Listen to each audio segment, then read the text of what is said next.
हे सनकादियों, तुम्हारा जो ये चिंतन है कि चित्त से कभी विषय का चिंतन निकलता ही नहीं है। वास्तव में कौवा जब मटके में जाकर के कंकड़ डालता है तो जल स्तर भले ही बहुत नीचे होता है, लेकिन धीरे धीरे धीरे धीरे ऊपर आने लगता है। और यदि वो कंकड़ डालना बंद ना करे तो स्थिति ये होगी कि वो जल निकल करके बाहर अपने आप आएगा। चित्त एक मटका है, ऐसा हो ही नहीं सकता कि इससे विषयों का चिंतन निकले ना। ज्ञान के, भक्ति के, वैराग्य के और सद्गुरु वचनों के कंकड़ डालने पड़ेंगे। नित्य प्रति नित्य डालते रहेंगे।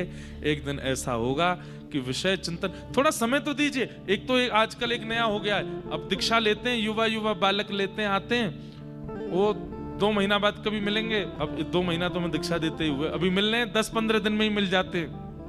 महाराज जी ध्यान में ठाकुर जी तो आते हैं, पर मिलेंगे कब? अरे मैंने कि 2 महीना में मिल जाए, ने एक तो समय दे भैया। कछु तो ने थोड़ा तो आपने 26-27 साल संसार को दे लिए, ठाकुर जी तो 2 महीना में ही चाहिए।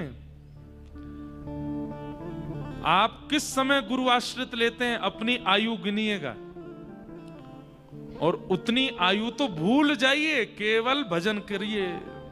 उतने साल तो केवल करते रहिए। उसके बाद सोचिएगा कि अब इतने साल मैंने गुरु आज्ञा को भी दिए, अब तो ठाकुर जी को मिलना चाहिए। बात समझ में आ रही? मान लीजिए कि आप बद्रीनाथ भगवान के चरणों में 30 साल संसार में भटकने के बाद 30 साल की आयु में आए बद्रीनाथ, और बद्रीनाथ आकर के अब मन शुद्ध हो गया, चित्त पवित्र हो गया, देहाभिमान नष्ट हो गया, अब संसार का विषय छूट गया। अब आपको प्रतिदिन ये लग रहा है कब मिलेंगे नारायण, कब मिलेंगे नारायण, कब मिलेंगे नारायण। 30 साल संसार को दिए थे ना, बिल्कुल हिचकिचाहट किए बगैर दिए थे ना, अब इतना ही ठाकुर जी को भी दो, 30 साल दो।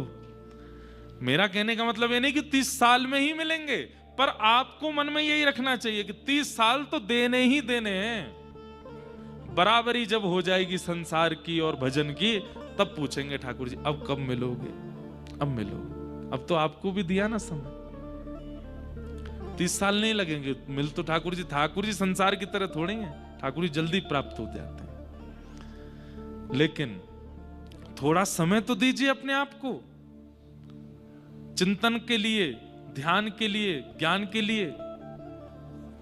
हां, 30 साल में जाकर के ये होगा कि वो जो चित्त का घड़ा है वो सद्गुरु वचन और कथा प्रसंगों से वो भर जाएगा, और जो विषय चिंतन भरा हुआ था वो धीरे धीरे छलक करके बाहर हो जाएगा। और फिर उसके बाद क्या होगा? उसके बाद श्री कृष्ण आएंगे और आकर के वो जो जितने सद्गुरु वचनों के जो सुंदर सुंदर आपने उसमें सुमेरु डाले हैं, उन सुंदर सुंदर सुमेरुओं को निकाल करके सुंदर घड़े के चारों तरफ सजा देंगे, और फिर उसमें केवल प्रेम लक्षणा भक्ति का रस घोल देंगे, और कुछ फिर चिंतन में नहीं आएगा।